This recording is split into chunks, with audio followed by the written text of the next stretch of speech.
WWE just signed a television deal worth over $5 billion. Its market value has never been higher. By every financial measure, professional wrestling has never been richer. So why do millions of longtime fans say the same thing? It just doesn't feel special anymore. The answer isn't nostalgia. It isn't wrestling used to be better. The real reason is something far more structural and far more shocking than most fans realize. If you love sports stories, documentaries, and untold moments from the world of sports, make sure to subscribe to Sports Arena. WWE today looks like a machine built for maximum efficiency, bigger arenas, slicker production, global streaming deals. On paper, this is the golden age of professional wrestling business. But ask any fan who grew up in the 1990s or 2000s, and they'll tell you something is missing. The unpredictability, the danger, the feeling that anything could happen on live television. So what actually changed? Was it Vince McMahon? Was it corporate ownership? Was it the fans themselves? The truth is a combination of decisions, some made decades ago, that quietly drained the magic out of the product, even as the money kept climbing. And one of those decisions is something WWE still hasn't fully admitted to its audience. The era when anything could happen. To understand what's missing, you have to understand what once existed. In the Attitude Era, wrestling operated on mystery. Fans didn't know who was a real enemy backstage and who was working an angle.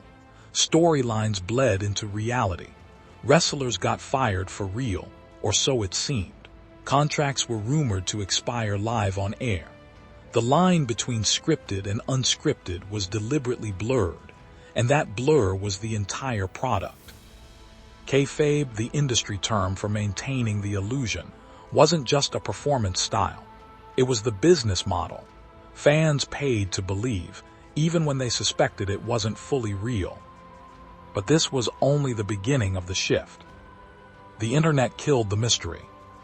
By the mid-2000s, something fundamental broke the formula: the internet. Wrestling insiders, dirt sheets, and eventually social media made it possible for any fan to learn the outcome of a match before it aired, know which wrestlers were injured, and see backstage disputes leaked in real time. Kayfabe, the very foundation of the illusion, became almost impossible to protect. What happened next shocked an entire industry that had run on secrecy for decades.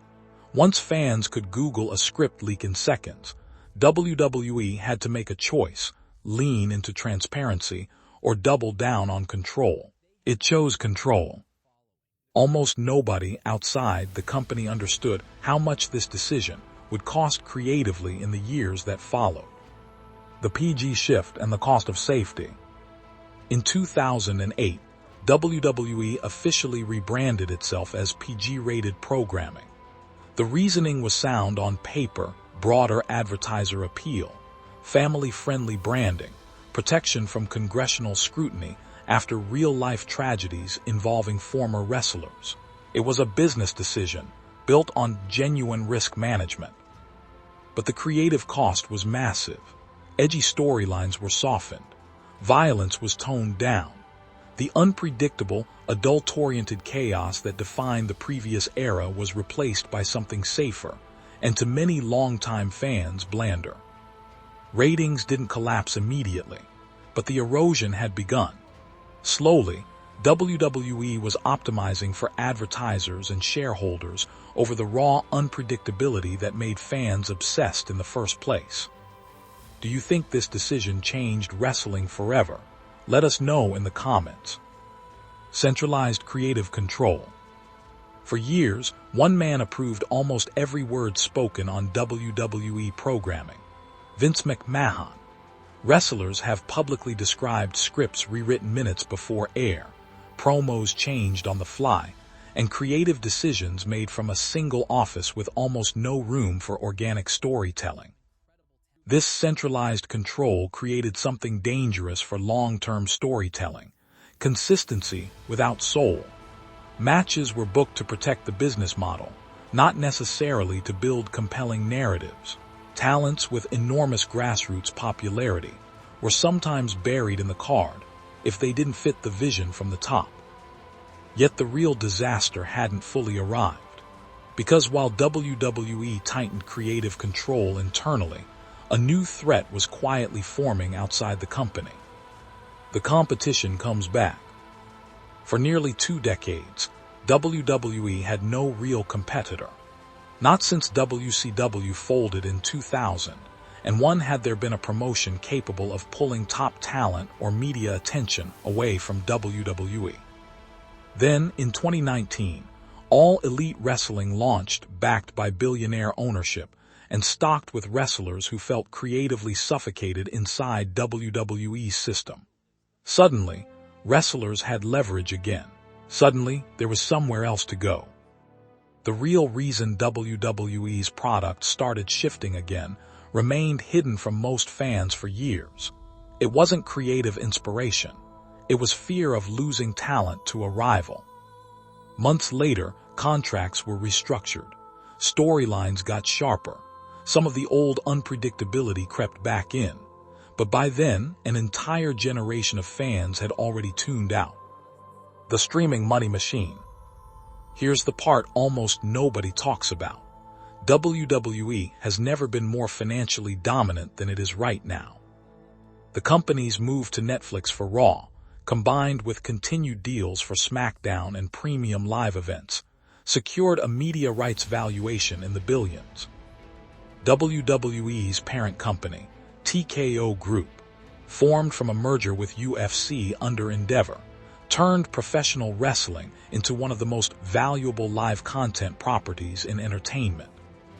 But here's the shocking contradiction at the heart of this entire story. As the money got bigger, the audience got smaller in proportion to how much content is now available.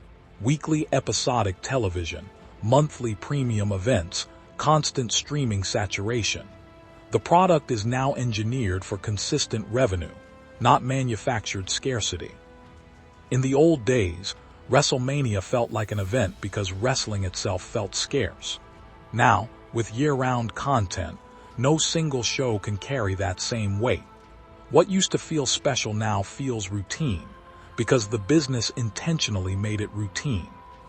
What would you have done in this situation if you were running the company? Nostalgia, legacy talent, and manufactured moments. In recent years, WWE has leaned heavily on nostalgia, bringing back legendary names, recycling classic rivalries, and building major matches around name recognition rather than new storytelling. This isn't accidental. It's a proven strategy for guaranteed short-term engagement. But nostalgia is a loan against the future. Every time a legacy star headlines instead of a new star being built, WWE borrows attention from tomorrow to pay for today. Fans get a temporary spike of excitement, followed by an even deeper sense that nothing new is actually being created. Who do you think is really responsible for this pattern? The company, or the fans who keep rewarding it? The real answer. So why doesn't WWE feel special anymore? It's not one villain. It's not just Vince McMahon or the internet or corporate ownership or streaming deals. It's the compounding effect of every decision that traded unpredictability for control and control for revenue. Kayfabe died because information became free. Edge died because advertisers demanded safety. Creative risk died because one man controlled the pen.